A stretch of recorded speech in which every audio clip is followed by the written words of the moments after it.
My name is Alex, and I used to think my primary role in my family was to be the reliable older brother. The fixer. The financial backstop. The one you called when your car broke down or you were a few $100s short on rent. I thought this role, this burden, came with a baseline level of respect. Of love, even. I need to get this off my chest because I was catastrophically wrong. The moment of clarity didn't come in a dramatic, shouting argument. It came in the quiet, humiliating placement of a single piece of furniture. At my own sister's wedding, a wedding I had significantly funded, my assigned seat was a rickety, stained, forgotten chair shoved against the swinging doors of the kitchen. That was it. That was the final straw. It wasn't just a chair, it was a throne of disrespect, and sitting on it finally made me feel like a king. A king who was about to burn his ungrateful kingdom to the ground. The lead up to the wedding had been the usual marathon of Chloe-centric chaos. My sister, Chloe, is what you'd call the golden child. She's 5 years younger, prettier, and has always possessed the magical ability to fail upwards, cushioned by my parents' blind adoration and, more often than not, my bank account. When she announced her engagement to Brad, a man whose only discernible personality trait was his expensive watch, the family machine kicked into high gear. My parents, whose retirement plan seemed to be "Alex will handle it," immediately started talking about the wedding Chloe deserved. That phrase, "what she deserves," has been the soundtrack to my life. Chloe deserved a new car for graduation, I got a handshake. Chloe deserved a trip to Europe to find herself, I worked overtime to cover the property taxes on my parents' house. This time, Chloe deserved a fairy tale wedding at a ridiculously expensive vineyard. The initial family meeting about the wedding budget was a masterclass in emotional manipulation. My dad, with his arm around my mom, looked at me with those sad, proud eyes and said, "Alex, you've done so well for yourself. We're just so proud. We want to give your sister the world, but, you know, things are tight." Things were always tight for them. They had a talent for it. Chloe just sat there, looking at a bridal magazine, occasionally sighing dramatically over a photo of a dress that cost more than my first car. I knew what was coming. I was the responsible one, the one with the good job in IT and the sensible savings plan. I wasn't asked, I was just expected. So, I did what I always did. I agreed to pay for the venue and the caterer, a sum that made my stomach clench. It was framed as a loan, but we all knew that was a family joke. A loan in my family was just a gift you felt guilty about for a week before forgetting it entirely. I transferred the money, feeling that familiar mix of resentment and hollow pride. I was helping my family. I was being a good son, a good brother. That's what I told myself as I ate instant noodles for lunch for the next month. I was investing in a memory, a beautiful day for our family. I just didn't realize my role in that memory was designated to be an extra, a nameless background character with a terrible seat right next to the clattering dishes and the smell of industrial dish soap. The chair was my reward for a lifetime of service. The wedding day arrived, a perfect sunny afternoon at a vineyard I'd paid a fortune for. I put on my best suit, the one I'd bought for job interviews that had ultimately enabled me to pay for this whole charade. I felt a sense of anticipation. Despite everything, she was my sister. I was ready to put the financial strain aside and just be happy for her.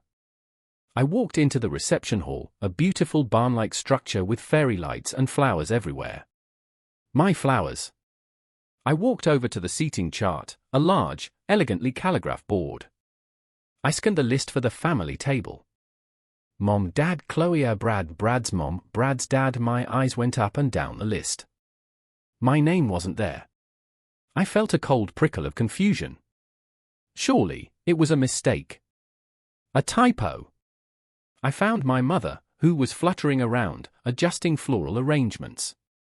Mom, I started, trying to keep my voice light. I think there's a mistake on the seating chart.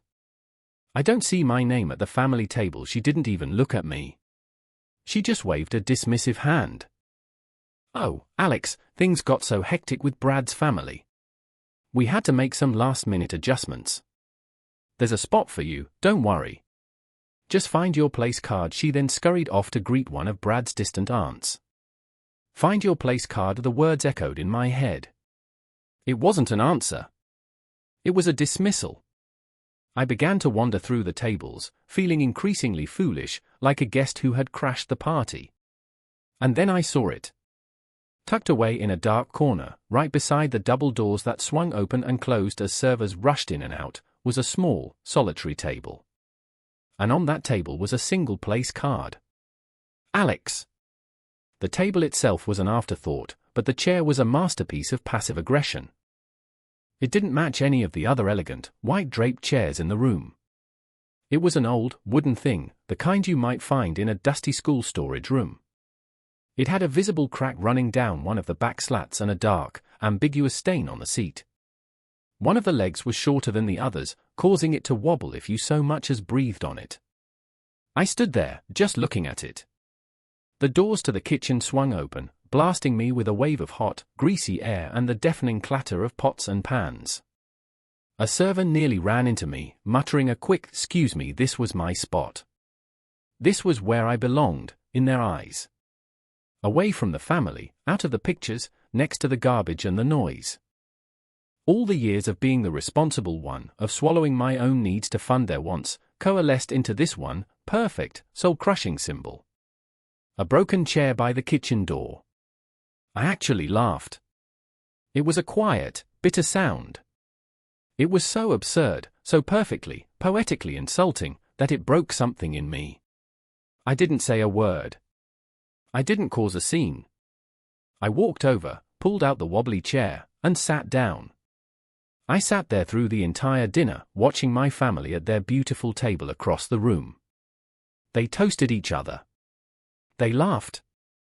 They posed for pictures. Not once did any of them look over to my dark little corner. It was as if I had ceased to exist. I was just the ghost who had paid for the party. I sat on that chair of shame and had my epiphany. It was a moment of absolute, chilling clarity. Every sacrifice I had made wasn't an act of love reciprocated, it was an act of service expected. I wasn't their son or their brother, I was their utility. Their human ATM. The chair wasn't a mistake, it was a message. It told me exactly what my value was to them. I was useful for funding the party, but not important enough to actually attend it. As they brought out the cake, a multi-tiered monstrosity that probably cost the same as a month of my mortgage, I watched my father give a speech. He talked about the importance of family, about how we all stick together, about how proud he was of his beautiful daughter Chloe. He thanked Brad's family for welcoming Chloe into their hearts. He never mentioned my name. Not once. Not a single word of thanks for the venue, the food, the music. I wasn't part of the story. I was the silent, invisible wallet. While everyone clapped, I pulled out my phone. My hands were perfectly steady. I didn't feel rage anymore. I felt a strange, cold calm. I opened my contacts and found the number for my lawyer. I typed out a short, simple text. On-screen text, message to David Chen, attorney reads, "David, hope you're well. I need to talk to you first thing Monday morning. It's about liquidating a major asset." I hit send. Then I went to my banking app. I found the joint account I had set up years ago, titled Family Emergency Fund. It was in my name, but my parents and Chloe had debit cards. It was supposed to be for true emergencies, but over the years it had become Chloe's personal slush fund for brunches, manicures, and weekend trips. I looked at the balance. Then I hit the Freeze Accounts button. A small confirmation screen popped up. I confirmed it. It was done. The first snip of the financial umbilical cord. I put my phone back in my pocket, took one last look at my smiling, laughing, oblivious family, and I walked out. I didn't say goodbye. I just left them to their fairy tale. My treat. The next 2 weeks were blissfully silent. Chloe and Brad were off on their lavish honeymoon in the Maldives, paid for, I later learned, with a credit card I'd co-signed for years ago and forgotten about. The fools probably thought I'd just pay the bill when it came, like I always did. My parents, I assume, were basking in the afterglow of their perfect party. Meanwhile, I was busy. I met with my lawyer, David. The asset I wanted to liquidate was my parents' house. It sounds dramatic, but it was legally simple. Years back, my parents' credit was a mess. To avoid a terrible interest rate when they wanted to refinance, the only way the bank would approve the loan was if a responsible party was on the deed and the mortgage. Guess who that was? I became the majority owner of their house on paper. It was supposed to be a temporary arrangement, but like everything else, it became permanent. I was the one whose credit was on the line, the one who made sure the online payments went through every month from that now frozen joint account. David was clinical and efficient. He drew up the paperwork to list the house for sale. He also drafted letters to my family members detailing all outstanding personal loans, complete with dates and amounts, informing them that these sums would be deducted from any future disbursements. He also helped me draft a letter to the credit card company to have my name removed as a co-signer on Chloe's card, citing fraudulent use of a shared family account. I was dismantling the bank of Alex, brick by brick. I went home and, for the first time in years, I felt light. I wasn't waiting for the other shoe to drop. I was the one dropping it. I was just waiting for the sound of it to land. It didn't take long. The first call came from Chloe. She was back from her honeymoon, tanned and, I presumed, ridiculously happy. Her voice on the voicemail was a stark contrast. On-screen text, voicemail transcript from Chloe the princess's appears. Voice is high-pitched and frantic. Alex? Alex, pick up! My card just got declined at the grocery store. It was so embarrassing. I know the credit card bill is due, I figured you'd just handle it like you always do. Call me back. This is ridiculous. I listened to the voicemail 3 times, savoring the panic in her voice. Like you always do, that was the line. I deleted the message and went back to my book. An hour later, my mom called. Her tone was more confused than angry, to begin with. Alex, honey, Chloe just called me, very upset. She said her card was declined. And I tried to use the emergency card to send her some money, and it's not working either. Did you forget to pay a bill? Is everything all right with the bank? I decided to answer this one. Everything is fine with the bank, Mom, I said, my voice calm and even. I've frozen the account pending a full audit of all withdrawals over the last 5 years. There seemed to be some irregularities. There was a pause. Irregularities? What on earth are you talking about? It's family money, we all use it. No, Mom, I said, the words feeling wonderful and clean in my mouth. It's my money. In an account with my name on it. And I'm auditing it. As for Chloe's credit card, I've had my name removed as a co-signer. She'll have to speak to the credit card company herself to figure it out. The silence on the other end of the line was heavy. I could almost hear the gears grinding in her head, the confusion turning to indignation. I don't understand your tone, Alex. You're being very cold. What has gotten into you? Before she could launch into a full guilt trip, I said, I have to go, Mom. I'll be in touch, and I hung up. That was the opening skirmish. The real war began 2 days later when the certified letter from my lawyer arrived at their front door. My father called me about 10 minutes after the mail must have arrived.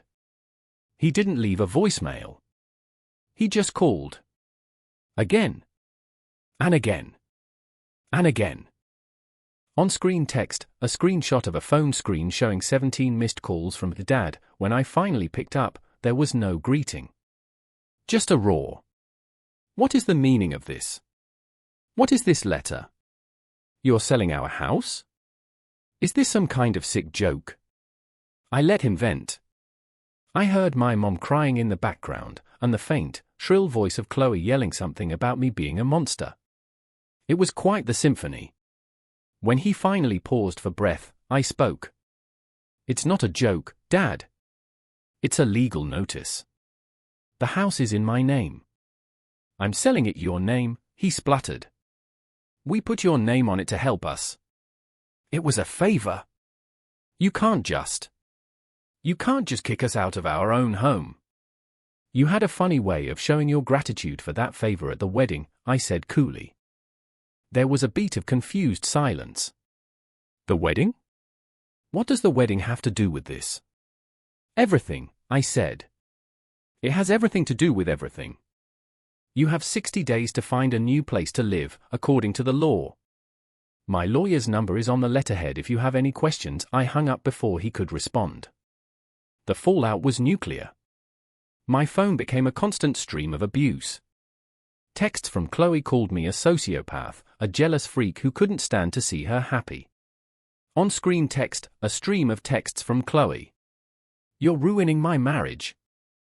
Brad thinks your family is insane because of you, followed by, I can't believe you do this to mom and dad. Just BC, you got a bad seat at my wedding, you pathetic loser. Emails from my dad alternated between threats of legal action, empty, as David assured me, and pathetic appeals to the good son he knew I was. My mother tried a different tactic, love bombing and guilt. She sent old family photos to my phone, pictures of me as a kid with Chloe. The subtext was clear: remember when you loved us? Remember when you knew your place? It didn't work. Every ping from my phone just strengthened my resolve. They weren't reacting with remorse or introspection. They weren't asking why I was hurt. They were just furious that the machine had broken down.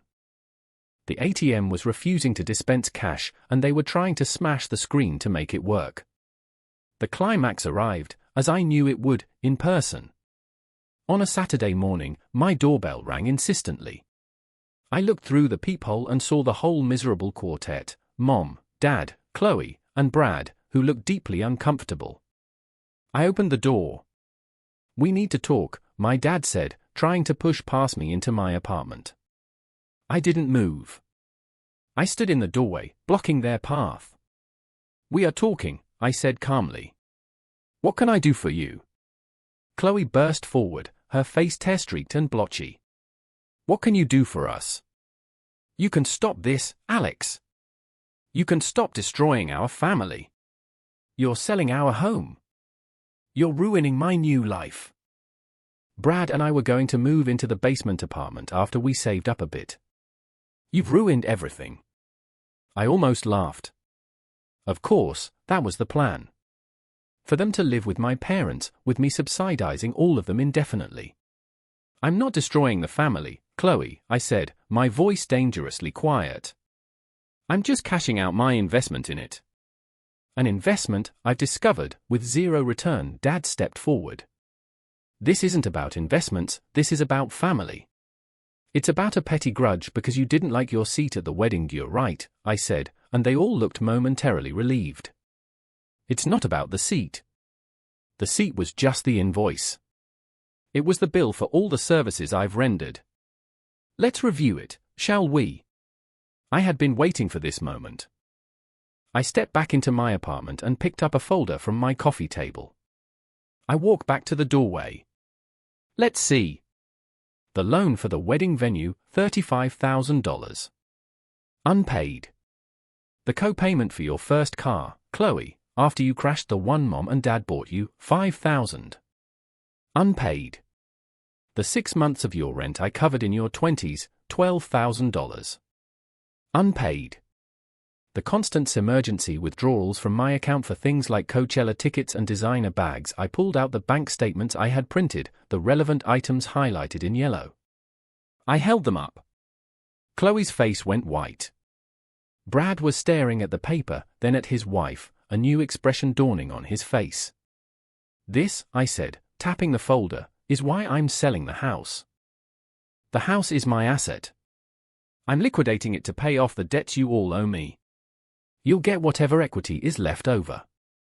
After my calculations, it should be enough for a security deposit on a small apartment. Maybe. They were silent. For the first time, they had no argument. The receipts were right there in their faces. My mother just whispered, Alex, how could you keep track? I finally looked her in the eyes. Because you never did. That was the checkmate. The aftermath of that confrontation was a profound and deafening silence. The angry calls stopped. The manipulative text ceased. They had nothing left to say because I had the truth, printed out and highlighted in yellow. They had run out of angles to play. Brad, the smug husband, apparently took Chloe to his parents' house for a long talk from which their relationship never quite recovered. Last I heard, they were in counseling, with his parents footing the bill and giving Chloe the side eye at every family dinner. They finally understood they hadn't married into a family with a convenient older brother, they'd married into a family with a creditor. The house sold quickly in the hot market. As promised, I had my lawyer deduct every documented loan and expense from their share of the equity. The final check I sent them was, as I predicted, insultingly small. Enough to get by for a few months if they were frugal, which was a skill none of them possessed. They had to sell most of their furniture and downsize to a small rental apartment in a less than desirable part of town. I didn't gloat. I didn't even feel a savage pleasure. I just felt quiet. The loudest thing in my life was suddenly gone. The constant hum of their neediness, the expectation, the psychic weight of their dependence, it had all vanished. My phone only rings now when friends call to make actual plans. My bank account balance actually grows instead of mysteriously shrinking. My life is my own. I have to admit, there are moments of sadness. It's like a phantom limb, I feel the space where a family is supposed to be. I grieve for the family I thought I had, or at least, the one I wished I had. But then I remember the feeling of sitting on that broken chair, the cold wave of humiliation, the absolute certainty of my insignificance in their eyes. And I know I did the right thing. I chose myself. I had to. No one else was ever going to. They say you can't choose your family, and maybe that's true. But you absolutely can choose to stop setting yourself on fire to keep them warm. You can choose to walk away from a deal that is bankrupting your soul. So I'll put it to you, was I wrong to finally demand payment on a debt they thought I'd forgotten? Or was it just business?